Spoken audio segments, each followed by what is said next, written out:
Vamos a darle la palabra a Elizabeth García Vilchis, porque hoy es miércoles y es el día en que se da a conocer el quién es quién en las mentiras, aunque es una síntesis muy apretada. No le alcanzaría todo el día para informar sobre el tema. Entonces se hace una selección, ¿verdad? Entonces vamos a escuchar. Adelante. Buen día, señor presidente. Buen día a todas y a todos. Hoy traemos un par de notas. Falsean video de televisión rusa para difundir mentiras sobre el presidente López Obrador. La semana pasada se difundió un video a través de la cuenta de TikTok Cultura Pop de XXLL, en el cual se alteró el contenido de un noticiero ruso y de un mensaje de Vladimir Putin. Mediante subtítulos se decía que el mandatario ruso cuestionaba la postura del presidente de México respecto a la guerra y que habría consecuencias graves para nuestro país. Un verdadero disparate. El video fue borrado, pero se viralizó a través de otras redes sociales como Facebook y Twitter y fue enviado como cadena en aplicaciones de mensajería instantánea como WhatsApp y Telegram. El video armado es falso, pues el video real es de 2018 y se trata de un informativo de Rusia que está dando la noticia de que el mandatario ruso celebró el triunfo de Andrés Manuel López Obrador como presidente de México. Pero así se las gastan en su pretensión de desprestigiar al presidente. Siguiente, por favor. No importa que sea un homenaje a la bandera de la República Dominicana. Yo veo que se trata de una bandera rusa en tierras mexicanas. No puede ser. La bandera rusa ondea en la Ciudad de México. Falso. El domingo 27 de febrero, con motivo del 178 aniversario de la independencia de la República Mexicana, la Ciudad de México se unió a las celebraciones iluminando los edificios públicos con los colores de la bandera dominicana durante 5 horas. 2 días antes, la embajada del país caribeño había informado sobre esta celebración conjunta. Pero a pesar de ello, en redes sociales circularon críticas porque decían algunos que se estaba iluminando los edificios de la ciudad con los colores de la bandera rusa en apoyo a ese país en guerra, lo cual es totalmente falso. Por cierto, a Ricardo Rojo, que vemos en la pantalla, lo relacionan con operaciones para proveer contenidos a los bots de oposición, como lo hizo en la campaña electoral de 2018. Pero el desmentido salió en algunos medios y queremos leerles un tuit que nos pareció que ilustra bastante bien. No importa que es de Poncho Gutiérrez, no importa que la embajadora de República Dominicana ya saliera a confirmar que las luces de los colores en el Zócalo son un homenaje a su aniversario de independencia. Si los derechairos dicen que es la bandera de Rusia, es la bandera de Rusia. Entiendan, chairos tercos. Y por último, queremos compartirles una reflexión. Es muy conocida la frase de que la primera víctima en una guerra es la verdad. No queda duda de ello en el actual conflicto bélico provocado por la invasión de Rusia sobre Ucrania. Los medios de comunicación y las redes sociales se han convertido en una extensión del campo de batalla.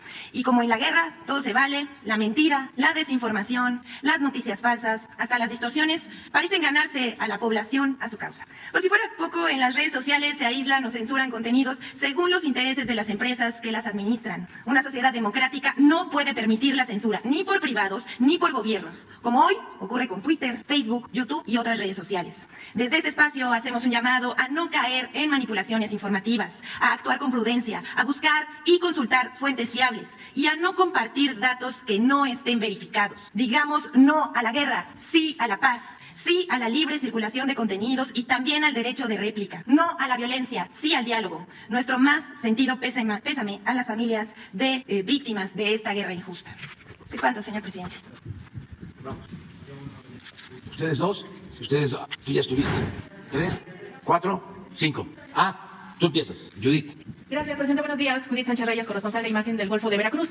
Presidente, preguntarle si en las reuniones de seguridad de estas últimas semanas se ha analizado la forma en que el gobierno federal va a apoyar a estas familias que por la violencia han tenido que dejar sus hogares. El caso más reciente, pues lo sucedido en Zacatecas. Pero bueno, ha sido hechos que han pasado en otros estados del país. Entonces, preguntar cómo se les va a apoyar en materia educativa, en materia sanitaria, en materia alimentaria, pues justamente pues después de esta situación que tienen que dejar sus casas. Y también preguntar si dentro de estas reuniones le han dado información acerca de lo que pues ha sucedido con la desaparición del exdiputado Pedro Carrizales, ya tiene un mes desaparecido, y sobre todo por esta confusión que ha habido o desmentidos que ha dado la familia con respecto a no dar validez sobre el fallecimiento que informó las fiscalías generales de Tamaulipas, Coahuila, Nuevo León y San Luis Potosí, de que se había dado por un accidente automovilístico. No sé qué información tengo usted al respecto. Bueno, lo primero es informar que son pocas, muy pocas las regiones en donde hay desplazados. No es el tiempo de antes, muy pocas. Y lo que se está haciendo en estos casos es buscando que la gente regrese a sus comunidades, a sus pueblos. Eso es lo básico. Como sucedió hace relativamente poco en Aguililla y en toda esa región.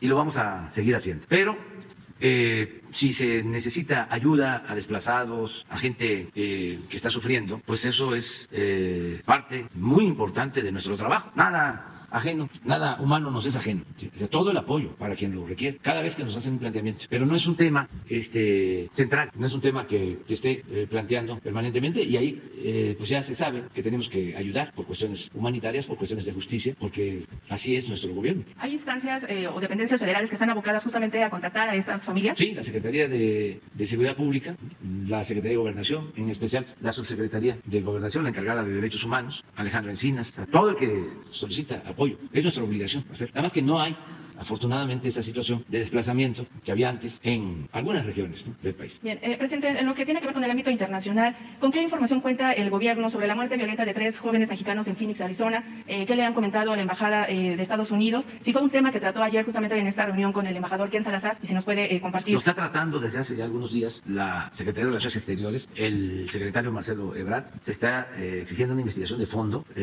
para descartar que hayan sido torturados, asesinados por autoridades estadounidenses. Se está haciendo esa investigación. ¿Tocó el tema ayer con el canciller, con el embajador Ken Salazar? No, pero porque ya lo está atendiendo el secretario Marcelo Ebrard y él nos va a informar. Sí. Él está a cargo de esto. Y ya nada más para finalizar, presidente, hablaba usted del apoyo que se va a brindar a ciudadanos ucranianos e incluso rusos. ¿Qué tipo de apoyos en específico va a otorgar el gobierno federal ante la petición de refugio? Gracias. Bueno, primero decir que ya salieron un grupo de mexicanos de Ucrania. Ese es el informe que nos dieron ahora. Ya están en la frontera, llegaron en autobuses hacia la frontera y se está ya haciendo el programa para el traslado, para salir. Pero eso lo va a informar el secretario de Relaciones Exteriores, Marcelo Ebrard, a detalle. Primero esto, sí, va a haber ahora un reporte. Esto es lo primero. Y todos los que nos pidan refugio en nuestro país, pues ya lo dije ayer, serán recibidos y protegidos y bienvenidos. Bueno, ahora sí vamos, quedamos por acá. A ver. Buenos días, presidente. Diana Benítez, del periódico El Financiero. Preguntarle si tuvo oportunidad de seguir el informe del presidente Biden. Ayer pues anunció que se bloquean los vuelos rusos. También habló de que se apruebe la reforma migratoria y que se elimine este escudo de responsabilidad para que los fabricantes de armas no puedan ser las únicas empresas que no se demanden. Su opinión al respecto, y también si nos puede hablar de qué habló ayer con el embajador Ken Salazar, si se tocó este tema de el comentario que hizo el secretario de Estado sobre los periodistas asesinados en México. Bueno, me pareció adecuado, correcto, oportuno el mensaje del presidente Biden, sobre todo en el tema del control de las armas. Ese es un asunto que a nosotros nos importa mucho. Y también el nuevo enfoque que se tiene que dar a la política migratoria, el compromiso de aprobar la reforma migratoria para regularizar a nuestros paisanos y a migrantes que están en Estados Unidos. Y me llamó la atención que habló de razones humanitarias y también por cuestiones económicas, y es lo que hemos venido nosotros planteando. No se va a poder crecer en América del Norte, no vamos a poder consolidarnos como una región competitiva en lo económico, en lo comercial, si no contamos con fuerza de trabajo. Entonces es contradictorio de que se tenga una política migratoria que impide que puedan trabajar honradamente en Estados Unidos, centroamericanos, mexicanos, que se ordene ese flujo migratorio en vez de estar deteniéndolo y convirtiéndolo en ilegal, cuando para crecer, repito, hace falta la fuerza de trabajo. No se va a poder crecer si no se cuenta con fuerza de trabajo. Durante algún tiempo pues se habló de que la automatización, la robótica, las nuevas tecnologías iban a hacer a un lado la mano de obra, pero eso no ha sucedido, va a llevar tiempo todavía eso. Entonces, el presidente Biden ayer habló de ese tema, volvió a hacer el compromiso de la regularización de migrantes y nosotros estamos totalmente de acuerdo con esa postura. Inclusive, ojalá y se promueva pronto para que se cuente con el apoyo de los legisladores del Partido Demócrata y del Partido Republicano, y nosotros poder saber como mexicanos quiénes ayudan, apoyan a nuestros paisanos y quienes son antimexicanos, quienes están a favor de la xenofobia, del racismo, de la discriminación, porque aquí he dicho de que ya hay muchos México-estadounidenses, hay 38 millones de mexicanos en Estados Unidos, y no es posible que nuestros paisanos estén a favor de partidos que nos rechazan. Ya es tiempo de poner las cosas en claro, y este es un tema importante. Entonces fueron de las cosas que me parecieron muy favorables del presidente Biden. El embajador nos va a acompañar a una reunión que vamos a llevar a cabo en la frontera de nuestro país, en la frontera sur, en Tapachula. Quedamos en eso, dentro de 10 días, 12 días, vamos a llevar a cabo una reunión reunión sobre el tema migratorio. Fue parte de lo que tratamos ayer. Entonces, ¿no se tocó este asunto con el comentario del secretario de Estado acerca de los asesinatos de periodistas? No, pero eso ya lo hemos expresado. Es muy claro. Nosotros mantenemos nuestra protesta porque el gobierno de Estados Unidos, de manera injerencista, está destinando dinero a una supuesta asociación civil, que en realidad es una organización política conservadora, que tiene como único propósito atacarnos, combatir a un gobierno legal y legítimamente constituido, y combatirnos con mentiras, combatirnos con guerra sucia. Entonces, nosotros no aceptamos eso.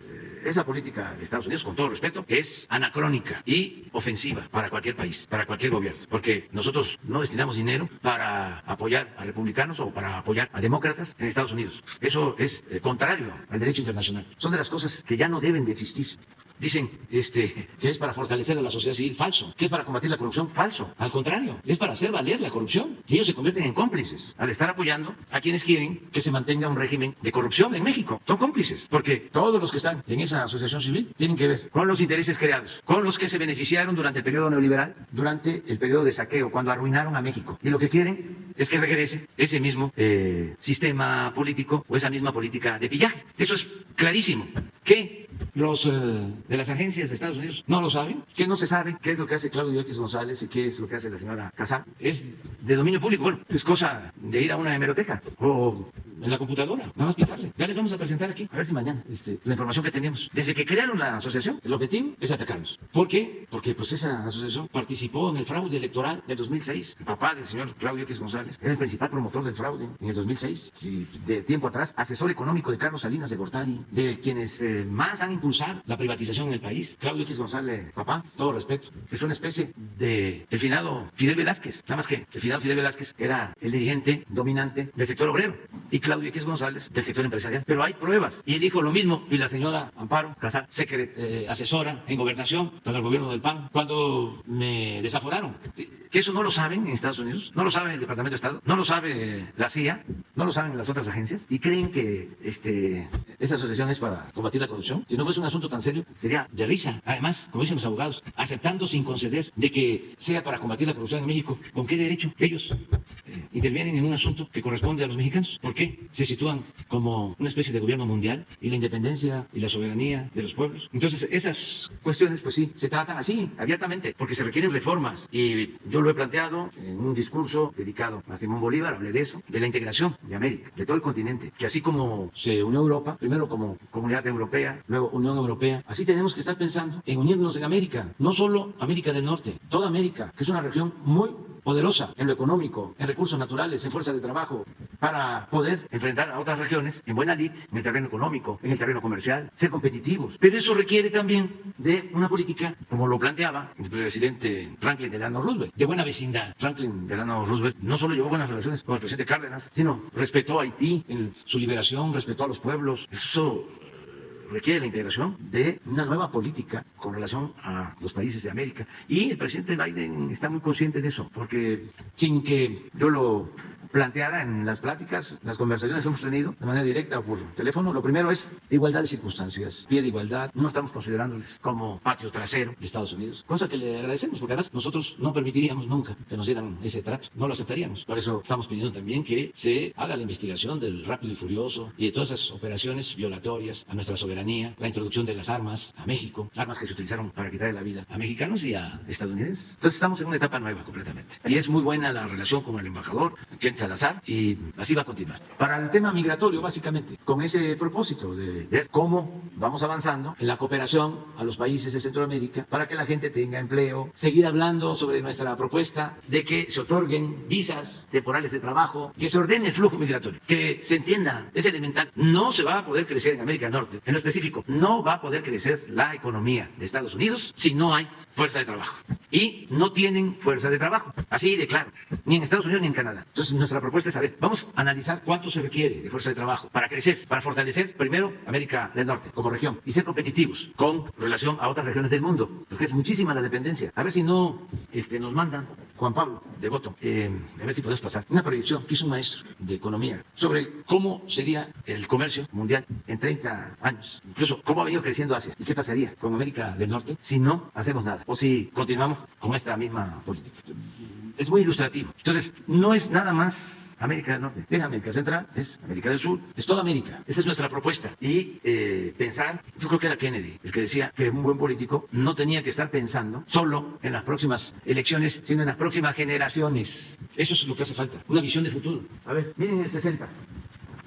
Estados Unidos y toda su fuerza económica con otros países. En el 60, pásale al 80, empieza a limitarse. Adelante, 2000, que ya está China. Está China, que sigue Estados Unidos. Alemania, Europa, síguele, el 20. Así estamos. Es nada más. Esto lo estamos sosteniendo. Porque nosotros no queremos un vecino fuerte en lo bélico y débil en lo económico, en lo comercial. Porque, ¿qué pasaría si adelante, si esto continúa? ¿Van a querer o va a mantenerse la tentación de mantener la hegemonía con lo militar? Y eso no conviene a nadie. Ese es el planteamiento. Y si la frase esta es de Kennedy, o a ver si la buscan, que es palabras más, palabras menos, es un buen político, no solo debe de importarle la próxima elección, debe estar pensando en la próxima elección, sino en la próxima generación. Es que no es, a ver, ¿cómo salimos este año? Para esto de China, que vimos, ustedes saben, pues que tienen una planeación de mediano y de largo plazo. Entonces, eso es necesario, es indispensable, pero va a requerir de toda una reforma, es una transformación para América. Y México está haciendo esta propuesta. Sí, como una región económica, como la Unión Europea, pero de América. Empezando por fortalecer América del Norte, pero pensar en todo el potencial que tenemos en América. Misma, el político piensa en la próxima elección, el estadista en la próxima generación, en nombre de Estado. Muy bien. Adelante. Presidente, nada más una segunda pregunta. Sobre esto que la Corte ya invalidó el delito de ultrajes a la autoridad en Veracruz. ¿Cómo? No te escucho. Sí, luego de que la Corte invalidó el delito de ultrajes a la autoridad en Veracruz, pues el gobernador dijo que se buscará una iniciativa y modificarle el nombre. Los senadores panistas decían que esto era una burla. Su opinión al respecto, por favor. No te entendí bien. ¿Es alguna cuestión sobre Veracruz? Sí. La Corte invalidó el delito y ahora el gobernador busca cambiarle el nombre para que se mantenga y pues generó críticas entre ellas los senadores panistas. Sí. Pues la verdad hay que poner por encima siempre las libertades y el respeto a la autoridad pues se gana. Cuando no se respeta a una autoridad, se le insulta, se cometen excesos. El que lo hace se descalifica, ya en nuestro tiempo. Por eso no contesto ni insultos constantes. Imagínense que yo esté denunciando por ultrajes a la autoridad. ¿Cómo es que se llamaba antes? Ofensas, no. No, para el buen gobierno se llamaba faltas. Sí, faltas administrativas, sí, por insultos o ultrajes al buen gobierno, como faltas a la autoridad o algunas cosas así. No. La gente tiene, yo siempre lo he sostenido, un instinto certero, sabe bien sobre las cosas. Y lo que pasa con los partidos del bloque conservador, pues es que están muy nerviosos, o sea, cualquier cosa, ¿no?, les molesta, cualquier cuestión. Y se entiende, pues, que así es, porque no van a poder regresar fácilmente por sus fueros. Es que robaron mucho, saquearon y actuaron con mucha hipocresía. Y la gente se cansa, el pueblo se cansa de tanta pinche tranza. El pueblo ya no quiere nada de eso. ¿Cómo va a estar la gente contenta con los que entregaron los ferrocarriles nacionales? Imagínense lo que es acabar con los ferrocarriles, toda la historia de México, y de repente, en un abrir y cerrar de ojos, ya no hay ferrocarriles, o ya no hay trenes de pasajeros. Pregúntenles a sus papás, que ustedes están jóvenes, ¿cómo eran antes? Como 25,000 kilómetros de vía férrea, estaba comunicado todo el país por trenes, y llegan estos y privatizan, y dos empresas, además extranjeras, vinculadas con intereses de México, se quedan con todo, y ahora nada más hay trenes de carga. Esto de la luz, de la industria eléctrica. Antes, la Comisión Federal de Electricidad, que era la que distribuía la energía eléctrica, no había otras empresas. Retorcieron las leyes y entregaron concesiones a empresas extranjeras. Imagínense, ¿cómo va a querer la gente que regresen? Si votaron una reforma energética engañando de que se iba a aumentar la producción petrolera, que iba a llegar la inversión a raudales, la inversión extranjera, que iba a haber empleo, que iban a bajar el precio de los combustibles. Puro cuento, pura mentira. Se dedicaron a saquear, a robar. ¿Qué no se dan cuenta de eso? ¿Qué? La gente no sabe. Ayer lo dije y se molestó el señor, pero es la verdad que el brazo derecho de Felipe Calderón, secretario de Seguridad Pública, está preso en Estados Unidos. García Luna, acusado de proteger a la delincuencia. Pero todavía se atreven a cuestionar, a atacarnos, cuando deberían estar calladitos. Además, que expliquen por qué actuaron así, por qué declaró la guerra, por qué le pegó un garrotazo al avispero, a lo tonto. No tenían ni siquiera un estudio, un análisis de lo que estaba sucediendo. Se les hizo fácil, de manera irresponsable, como un acto político para obtener la legitimidad, porque se habían robado la elección presidencial, ponerse uniforme militar e ir a declarar la guerra. Y nos metió en todo este tobogán de violencia. Bueno, y me preguntas, que los de ese partido, ¿no?, están ahora en contra de lo del ultraje. ¿Qué trascendencia puede tener eso? Si no somos iguales, si en nuestro gobierno no hay represión, no hay masacres, no hay tortura, se respetan los derechos humanos. Por eso estaba muy bien el debate ahora. Y ya no les resulta nada. Pensaron que iban a resolver las cosas como siempre, dándole dinero a Krause, a Aguilar Camín, a Lore de Mola, a periodistas que tienen a sueldo. Nada les funciona porque pues, la verdad siempre se abre paso. No les funciona. Ya ni conocí, yo no conozco, no lo he visto, pero ahora me voy a fijar más en él. No voy a pensar que lo voy a perseguir, pero quiero verlo más, que ni sabía yo de él. Pero ahora ya el ideólogo del conservadurismo, como ya no les ayuda a Broso ni nadie más, ya no les funciona. Ya es Chumil, ya no funciona Reforma. O sea, ¿ustedes creen que la gente va a leer un artículo de Reforma? Bueno, sí, sí, porque ya he dicho, ¿no? Y es cierto, hay millones de conservadores. Ahora que está lo de la invasión de Rusia a Ucrania, y hay debates, y hay quienes están tuiteando en contra de la invasión. Cada 5 minutos, ¿no? Periodistas en contra, permanente. Y hay quienes piensan, amigos, pues que son agentes, como se decía antes, es de la CIA, pues informante. No. Porque un agente, pues se cuida, ¿no? Actúa con prudencia, como uno que ve a mi pueblo, que le decían, ¿y tú eres de la secreta? Y contestaba, no te digo porque entonces ya no voy a ser de la secreta. Pero no es que sean agentes, son conservadores, dogmáticos. Y entonces, sin que les pidan, son oficiosos. Y así hay muchísimos, millones. No es que tenga sueldo, es que siempre ha existido el pensamiento conservador, no lo olvidemos. Como el pensamiento liberal, eso sucede. Y lo bueno es que antes el Reforma se hacía pasar por periódico independiente de la sociedad civil. Y ahora pues ya está en su sitio. ¿Se acuerdan cómo eran antes, no? De que hacían creer que el PRI y el PAN eran distintos. Muchos pensaban, no es lo mismo. Decían que eran opuestos. Y nosotros decíamos, no, a lo mejor hasta Salinas. Conocen ustedes la historia, ¿no? Después de la revolución, pues no se pudo establecer en México una auténtica democracia. Se avanzó mucho en el terreno social, pero en lo político siguió el porfiriato, la misma práctica. Entonces se creó un partido de Estado, en 1929 PNR, luego se transforma en 1938, Partido de la Revolución Mexicana, más vinculado al pueblo, pero partido único. Y luego se transforma en 1946 como PRI. Y en el 88, con Salinas, es la cuarta etapa, es el PRIAN. Entonces nosotros sosteníamos eso en la oposición. Decían, no. Y miren lo que estamos viendo. Por cierto, el que terminó de quitarles el tapete o el zarape, porque estaban enzarapados, fue Claudio. Ese ayudó mucho, porque fue el que los unió. Y ahí los tiene. Pero esto no lo saben en Estados Unidos. El gobierno de Estados Unidos no lo sabe. No, están pensando que esa asociación es para defender a la sociedad civil y enfrentar la corrupción. Entonces, eso es lo que está pasando. Por lo que tú preguntas sobre la Corte, y yo soy partidario pues que se mantengan las libertades. Prohibido prohibir libertades. Por eso también ayer me manifesté en contra de la censura, todo esto que están queriendo hacer en redes sociales. No sé si sea cierto, que si alguien opina a favor de Ucrania o a favor de Rusia o a favor, le ponen su tache. Eso es fascismo, eso es contrario a las libertades. Eso es tener listas negras. ¿Quién fue el que dijo que iba a haber una lista? Ah, Claudio. Sí, es que ese es el pensamiento, que estaba haciendo su listita para cuando regresaran a justiciar gente. Ese es el pensamiento conservador. Son fachos. Muy bien. Para allá vamos y luego contigo. Buenos días, presidente. Buenos días, Elizabeth. Nancy Flores, de la revista Contralínea. Presidente, el 22 de febrero, el ministro presidente de la Suprema Corte de Justicia de la Nación, Arturo Saldívar, hizo esta declaración tan trascendental respecto de la operación de Estado que encabezó Felipe Calderón Hinojosa para encubrir todos los crímenes alrededor de este incendio de la guardería ABC. Incluso, pues, habló que Felipe Calderón era el responsable de este encubrimiento, de esta operación de Estado, así lo denominó él, porque todas las instituciones que estuvieron implicadas, pues, operaron para este encubrimiento, e incluso se presionó a tal grado a la Corte, y en especial a él que llevaba esta investigación, que él temió que podrían desaparecerlo, ¿no? Él indica que le dio instrucciones a sus secretarias para guardar estos dos proyectos ya firmados, y que si él no se presentaba en la Corte a las 8:30 de la mañana del siguiente día, lo dieran a conocer a la prensa y además lo bajaran al Pleno. En toda esta operación de Estado, pues se hizo, dijo el propio ministro presidente, para encubrir a Margarita Zavala, la entonces primera dama y esposa de Calderón, cuya prima pues era una de las dueñas de esta guardería ABC. Es muy trascendental esto, presidente, porque bueno, sabemos que el gobierno de Felipe Calderón fue un gobierno criminal. Incluso el juicio social ya ha calificado a este expresidente como un asesino por todo lo que tiene que ver con la guerra contra el narcotráfico, pero también lo es por este caso en la guardería ABC. Se impidió que los niños, los sobrevivientes, viajaran a Estados Unidos a recibir la atención médica que tanto necesitaban con tanta urgencia, y se les trasladó a otros hospitales aquí en México, cuando todos sabemos cómo estaba el sistema sanitario mexicano por los suelos. Entonces, la pregunta, presidente, es si su gobierno podría acompañar esta denuncia pública que ya hizo el ministro presidente y proporcionar todas las pruebas que aún existen en los archivos de las diversas instituciones federales que participaron en esta operación de Estado, para entregarlas a la Fiscalía General de la República y por fin se juzgue a este criminal, a Felipe Calderón, que pues orquestó toda esta operación de Estado, y se haga justicia para estos 49 bebés que perdieron la vida y para los otros 104 que sobrevivieron al incendio, y muchos de ellos pues con daños a su salud irreversibles por esta falta de atención médica.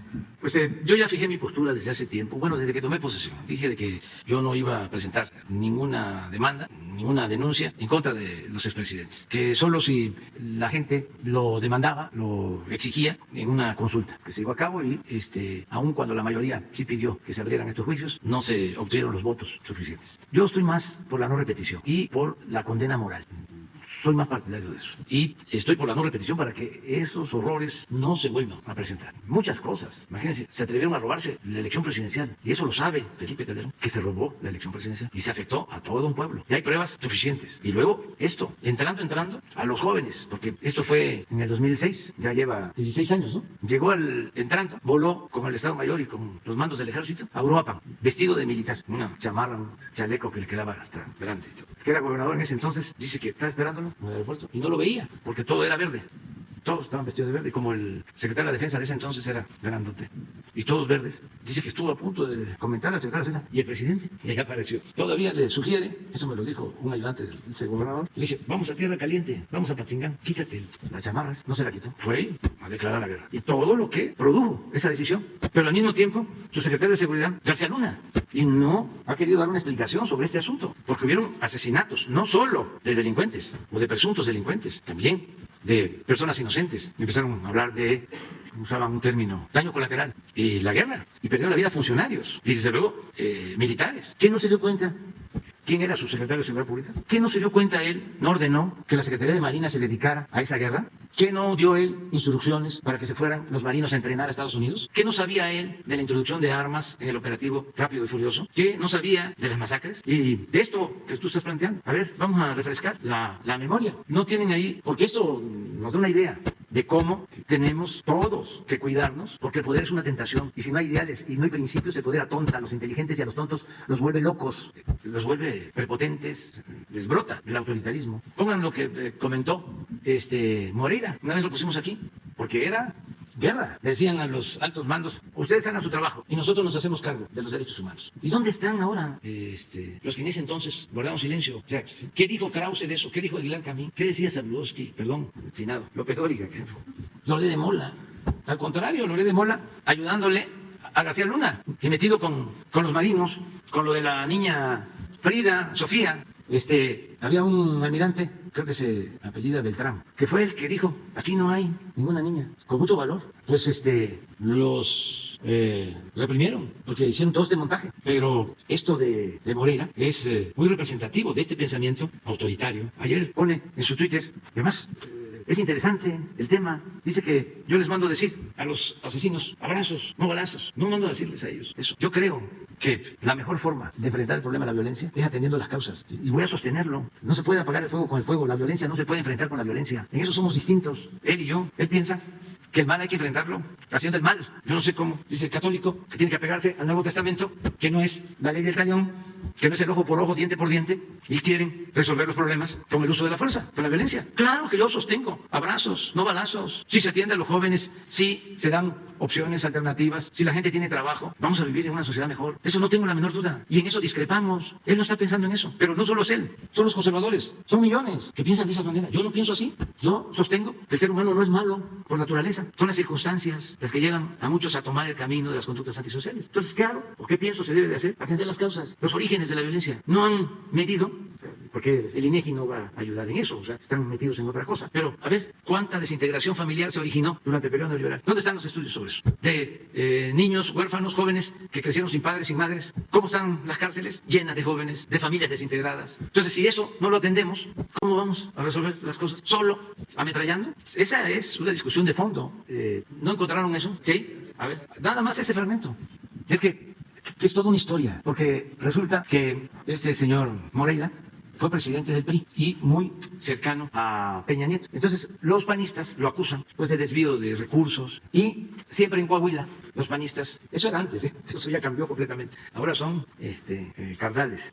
Siempre sacaban, ¿no?, que los Moreira, que habían endeudado al Estado, que eran unos corruptos. Esa era su campaña de los panistas en Coahuila. ¿Pero qué pasaba? Pues que se entendían, porque era lo mismo, sobre todo arriba. Entonces, antes de irse, Calderón, la Procuraduría da a conocer que no había motivos para acusar al señor Moreira por corrupción ni por ningún delito. Lo exoneran antes de que saliera Calderón, antes de que entrara Peña. Le entregan su oficio de que no tiene delito. Luego viene la elección de nuevo en Coahuila y detienen al señor Moreira en España, pero todo propagandísticamente hablando, porque les convenía. Ahorita vamos al ABC, ahorita vamos a ir a eso, porque les convenía, ¿no?, que ganara el PAN, con Moreira en la cárcel en España. Pues los tuvieron que soltar porque muestra que estaba exonerado. Entonces, todo esto, pues yo lo denuncié en su momento, en Coahuila, en los actos, les decía yo a la gente, les están engañando, son lo mismo. Les di a conocer el expediente, así actuaba. Pero en ese entonces declara Calderón en contra de Moreira. Y Moreira le contesta. Y es una respuesta fuerte, pero no es el que sea fuerte porque la está replicando, sino por lo que dice de un asunto o de un caso en contra de unos presuntos delincuentes o de un presunto delincuente, de lo que se tenía que hacer. Esto dicho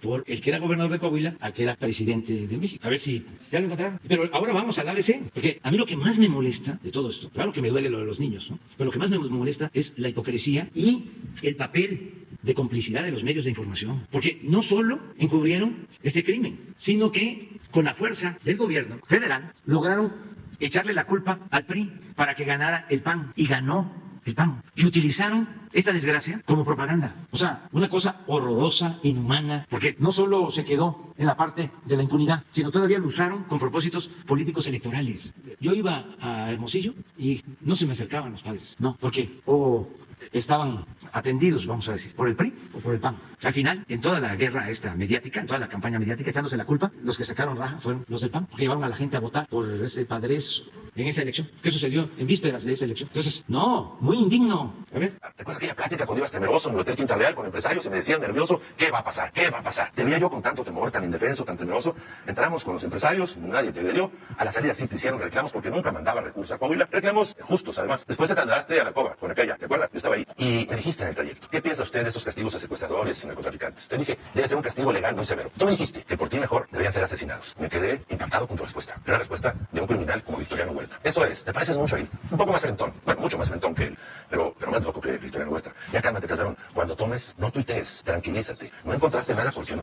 No, pero repite la frase. Repite la frase. O sea, porque no se escucha bien, pero es lo que está diciendo es, ¿tú qué piensas hacer con estos secuestradores y todo? Y que supuestamente Moreira le dice castigarlos de acuerdo a la ley. Y Moreira sostiene que Calderón le dice, no, tienen que ser asesinados. A ver, repítelo. Si es nervioso, ¿qué va a pasar? ¿Qué va a pasar? Te veía yo con tanto temor, tan indefenso, tan temeroso. Entramos con los empresarios, nadie te dio. A la salida sí te hicieron reclamos porque nunca mandaba recursos a Coahuila. Reclamos justos, además. Después te trasladaste a la Cova con aquella, ¿te acuerdas? Yo estaba ahí. Y me dijiste en el trayecto, ¿qué piensa usted de estos castigos a secuestradores y narcotraficantes? Te dije, debe ser un castigo legal muy severo. Tú me dijiste que por ti mejor deberían ser asesinados. Me quedé. Ya, eso son las diferencias. Claro, este señor vive, ¿sí? Hay que irlo a entrevistar, a ver si es cierto y si sostiene eso.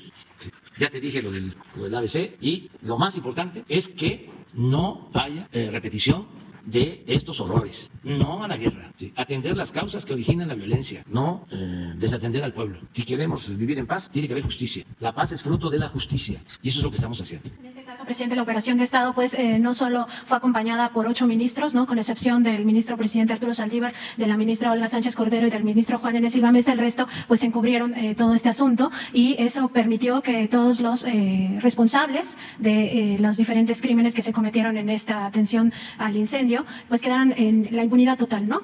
Más allá de eso, presidente, en la Fiscalía General de la República está el expediente abierto. Entonces, preguntarle si la Fiscalía le pide a su gobierno colaboración para documentar toda esta operación de Estado, que debería de estar en los archivos no solo del Instituto Mexicano del Seguro Social, sino incluso en los archivos del CISEN, de la propia sección segunda del Ejército, que es la encargada de la inteligencia militar, en los propios archivos de la Secretaría de Seguridad Pública, si ustedes colaborarían con esa investigación de la Fiscalía General de la República en caso de que así se lo solicitara. Bueno, lo que debe saberse es que en reuniones que hemos tenido con los padres de los niños, de los bebés, se hizo el compromiso, porque ellos lo plantearon, de que se presentara una nueva denuncia. Esto desde el 19 me lo plantearon. Yo estuve con ellos como en 3 ocasiones y se les ha estado atendiendo. Y en cuanto a la denuncia, precisamente con los elementos del proyecto que presentó en su momento el ministro Saldívar, el Seguro Social interpuso una nueva denuncia que está en la Fiscalía. Le voy a pedir a Zoé Robledo de que dé a conocer la denuncia, porque sí está presentada, de acuerdo a los elementos de el ministro Arturo Saldívar. De ahí se tomó la sustancia para pedir que la Fiscalía investigara. O sea, no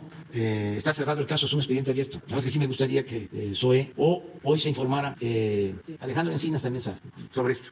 ¿Y qué otra cosa? Sí, presidente, también la Suprema Corte de Justicia de la Nación a inicios de febrero, el 9, votó a favor de que la prisión preventiva oficiosa ya se redujera a 2 años. Esto para evitar que personas inocentes pues estuvieran hasta 20 años en prisión por esto de la prisión preventiva oficiosa. Y también se buscó por parte del Instituto de la Defensoría Pública, el Instituto Federal de la Defensoría Pública, que encabeza Netzaí Sandoval, que pues esto no beneficiara a, por ejemplo, políticos como Rosario Robles o como el abogado Juan Collado, sino que en casos donde estuviera probado ciertos ilícitos, pues no fueran beneficiados por esto de que la prisión preventiva oficiosa ya solo dure 2 años. Preguntarle, presidente, si esto contribuye a su esfuerzo que ha hecho a través de los decretos emitidos para que personas que estén injustamente presas salgan en libertad, y si le han dado ya algún reporte de cómo van esos decretos, cómo han ido caminando, para que pues aquellos que puedan tener beneficios y que no tengan sobre todo delitos graves, pues ya queden en libertad. Sí, vamos a continuar buscando liberar a quienes son inocentes o llevan años sin sentencia. Vamos a seguir avanzando. Se han logrado cosas y yo creo que el secretario de Gobernación podría informarnos de cómo vamos para continuar.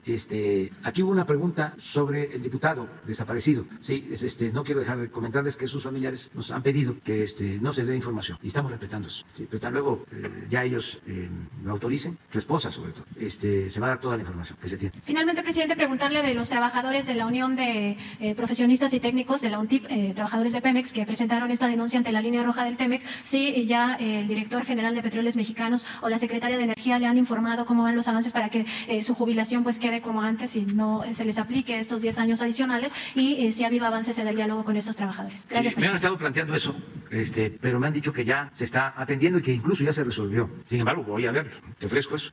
Sí sé de qué se trata, y Rocío Nale también, y Octavio Romero, entonces que nos informe sobre la situación. Compañero, que Muy buenos días, presidente. Mi nombre es Miguel Velázquez, soy reportero del periódico Publimetro y bueno, tengo algunos temas que quiero tratar, los voy a hacer lo más breve posible. En la edición del pasado domingo, Publimetro reportó que existen funcionarios de la Cuarta Transformación cuyo sueldo es mayor que el de usted. De acuerdo con información de la Secretaría de Marina entrega directamente a Transparencia, al menos 14 altos mandos ganan más que el titular del Ejecutivo. Empezando por el almirante secretario Rafael Ojeda, quien el año pasado ganó 2.115.804 pesos, mientras que usted ganó en todo el año 1.961.229 pesos, hablando del sueldo bruto, aunque la cifra sigue siendo superior cuando se habla del sueldo neto. Mi pregunta, presidente, es ¿por qué los altos mandos de Marina no están siendo señalados por incumplir con la política de austeridad, como si lo están siendo los consejeros del INE y los ministros de la Suprema Corte de Justicia? Es distinto, es una situación que prevé la misma ley cuando se trata de un tema especializado que requiere de un trabajo con características de profesionalismo, técnicas. Hay un porcentaje que se puede garantizar, está en la ley, está en la Constitución, para algunos servidores públicos. Es lo que pasa con el servicio exterior y pasa también con investigadores, el CONACYT, que tienen la categoría mayor, son eméritos y además su sueldo. En esos casos no hay problema. Presidente, en un segundo tema, si me lo permite, con el estallido del conflicto entre Ucrania y Rusia, nos llama la atención que el Instituto Nacional de Migración, y bueno, ya se comentaba ahorita también en esta conferencia, pues emitió un comunicado en el que pide acelerar los trámites para que se conceda la condición de refugiado a las personas que están huyendo de la guerra, principalmente de Ucrania, y que deseen obtener asilo en nuestro país. Llama la atención porque en 2021 crecieron en 89.6% las deportaciones de México, de acuerdo con cifras del Instituto Nacional de Migración. Es decir, mientras que se apoya a buscar a personas, mientras que se busca apoyar a personas ucranianas y rusas, dándoles refugio permanente, como señaló Francisco Garduño, en México se está deportando a migrantes de Honduras, Guatemala y El Salvador. En términos reales, la información señala que a 114.366 extranjeros se les deportó en 2021. La pregunta, presidente, es ¿por qué se le está dando facilidades de asilo a los ucranianos, mientras que los centroamericanos, que también huyen de un contexto de violencia, se les deporta en masa? A todos se les apoya y se les protege. Ese es un planteamiento también, no es tu caso, pero es también, si le rascas, de tipo conservador. O sea, siempre es, ¿por qué se ayuda a estos y no a estos otros? Acabo de ver un mensaje sobre eso, a lo mejor lo encuentra, sobre los jóvenes construyendo el futuro, que dicen así, ¿por qué destinar 12,000 millones de pesos a los jóvenes que son, que no trabajan, pues, que son ninis, y no usar ese dinero para esto otro? O lo mismo, ¿no? ¿Por qué trato distinto con Guatemala y con Honduras que con los que pueden venir de Ucrania o de Rusia? Bueno, porque son circunstancias especiales, o sea, que es una situación de guerra. Pero eso ya no hay remedio, de que cambie. O sea, ese pensamiento conservador está hasta el tuétano. Ahí no podemos hacer nada. Es más, yo te contesto lo que puedo, ¿no? Y lo hago con todo respeto, pero está muy difícil que a ti a lo mejor te convence, pero a los que leen tu periódico o a los que están pensando en hacer esa nota, no es. Ya hay quienes de plano no van a cambiar, ya su pensamiento conservador. No pones lo que mencionó Elizabeth que hay una gente que es genial. Yo creo que lo voy a perjudicar. Pero sí, ese, Poncho. Es que esto explica más. Pues. Acuérdense que esto es pedagógico. Mi trabajo es concientizar. Soy un predicador cívico. No importa que la embajadora de la República Dominicana ya saliera a confirmar que las luces de colores en el Zócalo son un homenaje a su aniversario de independencia. No importa. Si los conservadores, los fifís, dicen que es bandera rusa, es bandera rusa. O sea, no los hace uno cambiar. Entonces, yo como no tengo mucho tiempo, porque pues se me termina mi mandato, si el pueblo así lo decide, en 2 años y medio, pues no voy a andar queriendo convencer a quienes están cerrados por completo. Sí me importan los jóvenes, incluso jóvenes de familias conservadoras, porque ya he dicho, Madero era de una familia conservadora y tuvo el valor de llamar al pueblo a tomar las armas en contra de la dictadura de Porfirio Díaz. Y por eso sus familiares y sus amigos lo acusaban de traidor de clase. Y otros casos. Entonces, con los jóvenes sí, informar. Pero ya otros, no. Tratar de convencerlos, no. Si estamos haciendo esto de apoyar y darles refugio, o sea, quisiéramos refugiar a todos, abrazar a todos. Quisiéramos que no hubiesen fronteras. Somos del partido de la fraternidad universal. Pero eso está muy difícil que lo internalicen, aunque los conservadores vayan a la iglesia y confiesen y comulguen, olvidan los mandamientos. Presidente, y del aumento de deportaciones, ¿qué información tiene usted? ¿Qué Pues informes puede dar? se está llevando a cabo esa acción cuidando que no se violen derechos humanos y que haya opciones, pues por eso es nuestra lucha, para que les permitan ir a trabajar y que puedan progresar en Estados Unidos, que tengan la oportunidad que no se les da en sus pueblos. El que sale de su pueblo y abandona a su familia, pues no lo hace por gusto, lo hace por necesidad. Y para eso vamos con el embajador y estoy constantemente hablándoles del tema. Y por eso también pues, tenemos cuidado de la frontera sur por los riesgos que corren los migrantes al atravesar nuestro país, por la delincuencia. No queremos que lleguen al norte, pero no es que hacerle el trabajo sucio al gobierno de Estados Unidos, es proteger a los migrantes. Miren esto que ha sucedido, estas desgracias de los trailers, que hemos logrado controlarlos. Estamos ahí pendientes. Entonces, eso es lo que estamos llevando a cabo, ¿no? Básicamente. Presidente, y finalmente una última pregunta, y anticipándome al informe económico que va a presentar mañana, como cada primer jueves de mes, me gustaría preguntarle, ¿consideraría integrar en esta presentación, en este informe, pues alguna información sobre las grandes deudas a la hacienda pública que existen en nuestro país? No me refiero solo a las deudas de los grandes empresarios y multimillonarios, sino a las de las personalidades que el pueblo de México que nos ve, pues quizás conoce o quizás tiene noción de ello, pero no una información exacta de cuánto deudan o algo por el estilo. Por ejemplo, el caso de la cantante Belinda, que está en la relación de contribuyentes incumplidos y condonados del SAT, en la sección de exigibles, y que incluso pues estuvo en el cierre de campaña de usted y pues... ¿Quién es? Belinda. Ah. Y pues usted ha mencionado que el asunto de las personas que no pagan impuestos pues no solo es un asunto legal, sino es un asunto moral. La semana pasada nos decía pues que la clave está en seguirle la pista al dinero y todo esto. ¿Usted propondría o pensaría pues exhibir estas deudas, grandes deudas que hay con el SAT? Pues porque también hay gente que se dijo o que en su momento dijo apoyar la transformación que usted está encabezando, pero ese apoyo sí se ve, presidente, cuando deben impuestos. Sí, vamos a dar a conocer la lista de nuevo y lo que tengamos. ¿Tu periódico es filial de Universal o de Reforma?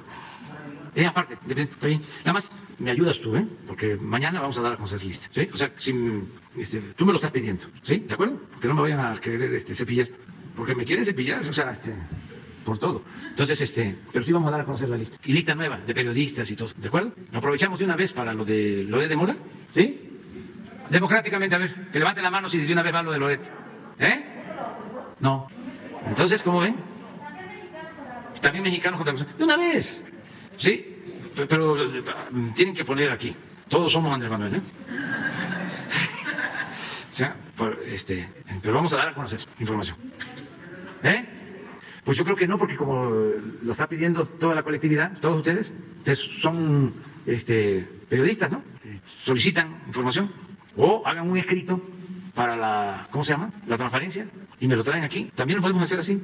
De una vez, eso me ayuda mucho. O sea, de periodistas, empresarios, artistas, como tú lo estás planteando, todos, medios de comunicación, ¿de acuerdo?